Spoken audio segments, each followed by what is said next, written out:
দুটা আগে তুলে না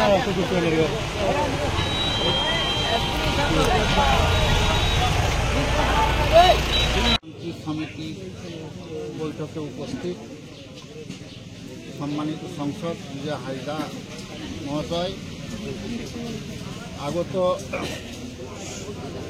সম্মানিত জেলা অধ্যক্ষ এএমএন শ্যাম যাদবদা এবং অতিথিগণ, পরে আমি বলে দিব। উপস্থিত আপনি সমস্ত ধর্মকে আলোচনা করে দেখবেন, সে হিন্দু ধর্ম হোক, সনাতন ধর্ম হোক, ইসলাম ধর্ম হোক, জৈন খ্রিস্টান, যে কোনো ধর্মকে আপনি আলোচনা করবেন, সেই আলোচনা একটাই মেসেজ দেয় যে আপসি সৌহার্দ, বন্ধুত্ব, ভালোবাসা, প্রেম, প্রীতি এটা হচ্ছে সর্বোপরি, এবং ধর্মটা হচ্ছে মানুষের সর্বোপরি জিনিস। সেই সর্বোপরির আদেশ বা নির্দেশ হচ্ছে যে সমস্ত ধর্মের একটাই মেসেজ এবং আদেশ হচ্ছে, আইডিওলজি হচ্ছে যে আপোষের মধ্যে বন্ধুত্ব করে থাকতে হবে। এখানে আশা করি মেজরিটি পার্সেন্ট মুসলিম আছেন। আপনারা জানেন যে ইসলাম ধর্মে এসেছে যে পড়োশির সাথে, প্রতিবেশীর সাথে ভালো ব্যবহার করো। এই শব্দটা যদিও ছোট, এর যদি ব্যাখ্যা করা যায় তবে এর ব্যাখ্যা অনেক হবে। এক বাড়ির পাশে 5টা বাড়ি আছে, 5টা বাড়ির পাশে 20টা বাড়ি আছে, 20টা বাড়ির পরে একটা পাড়া, একটা পাড়ার পরে একটা গ্রাম, একটা গ্রামের পরে একটা পঞ্চায়েত, একটা পঞ্চায়েতের পরে আরও 5টা পঞ্চায়েত। তো সে আপসি কি বলে যে করার জন্য বলা হয়েছে যে পড়োশির সাথে তোমরা হুসনে সলুক করো, ভালো ব্যবহার করো।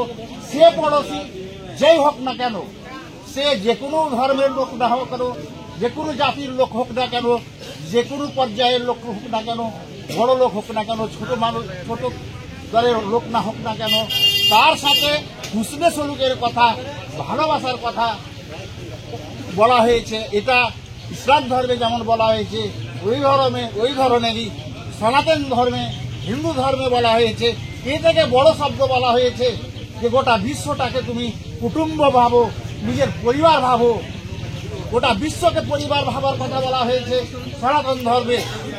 তো যদি মানুষ এই ধর্মের আদেশগুলো বা আইডিওলজিগুলো মানে, তবে কোনো রকমের বিবাদের কোনো কথাই আসবে না, কোনো রকমের ঝঞ্ঝট ঝামেলার কথাই আসবে না।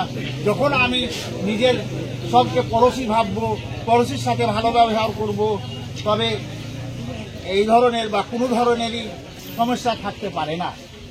আর একটা কথা বলি যে দেখুন, ভুল হয়ে থাকে। আপনারাকে এখানে মুসলিম মেজরিটি আছেন, আপনারাকে ছোট্ট মতো একটা ইতিহাসের কথা বলি, ইসলামী ইতিহাসের কথা বলি যে হযরত মুহাম্মদ সাল্লাল্লাহু আলাইহি ওয়াসাল্লামকে রাহমাতুল লিল আলামিন বলা হয়। কেন বলা হয়?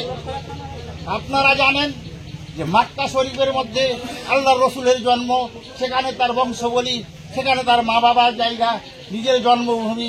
এই জন্মভূমিতে মক্কা শরীফে থাকাকালীন উনার উপরে কত শারীরিক অত্যাচার, মানসিক অত্যাচার, উনার যারা সাথী সঙ্গত ছিল, কত লোকের যে হত্যা হয়েছিল, ইয়াদটা ছিল না। শেষের বেলাতে উনাকে নিজের মাতৃভূমি মক্কাকে ছেড়ে মদিনায় গিয়ে থেকেছিলেন। 22 বছর মদিনায় থেকেছিলেন। মদিনায় থাকার পরে যখন আরব কান্ট্রিগুলো, তখন তো এরকম কান্ট্রি ছিল না, তো যখন আরবের ম্যাক্সিমাম পার্সেন্টের উপরে উনি দখল বা কবজা করে নিলেন, তারপরে উনি এলেন কোথায়? ওই মক্কা শরীফে, যেখান থেকে ওনাকে বিতাড়িত করা হয়েছিল, উচ্ছেদ করা হয়েছিল, যেখান থেকে ওনাকে পালাতে হয়েছিল, সেইখানে এলেন আপনি দলবল সহকারে। আসার পরে মক্কা শরীফে দাঁড়িয়ে বলেছিলেন যে আজকে সব কিছু মাফ, কাউরি বদলা নেওয়া হবে না, সবকে মাফ করে দিয়েছিলেন, সবকে ক্ষমা করে দিয়েছিলেন। আমরা তো তারই অনুযায়ী, আমরা তো তার কথা মানি, আমরা তিনাকে শ্রদ্ধা করি। তিনাকে রসুল হিসাবে মানি, নবী হিসাবে মানি।